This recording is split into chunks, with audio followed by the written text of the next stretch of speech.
রাধে রাধে। আমার সকল কৃষ্ণ ভক্ত বন্ধুরা, তোমরা সবাই কেমন আছো? আশা করি রাধারানীর কৃপায় তোমরা সবাই খুবই ভালো আছো। আমিও ভালো আছি। আজ একটু বেরিয়ে পড়লাম বিড়লা মন্দির দর্শনের উদ্দেশ্যে। এই মন্দির কলকাতায় অবস্থিত।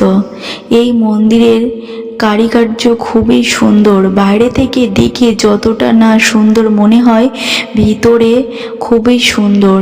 ভিতরে ঢুকলে নিজের মনের মধ্যে আলাদা একটা শান্তি ফিল করতে পারবে তোমরা। এখানে ভগবান শ্রীকৃষ্ণ এবং রাধারানীর দর্শন পাবে।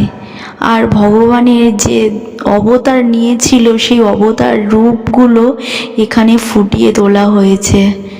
আসলে সবার মনের মধ্যে শান্তি অনুভব করতে পারবে। আমার সকল কৃষ্ণ ভক্ত বন্ধুদের আমন্ত্রণ রইল, তোমরা এখানে এসে একবার মন্দিরটাকে দর্শন করো, ভগবান শ্রীকৃষ্ণকে দর্শন করলে জীবনে অনেক আনন্দ উপভোগ করতে পারবে। রাধে রাধে। হরে কৃষ্ণ।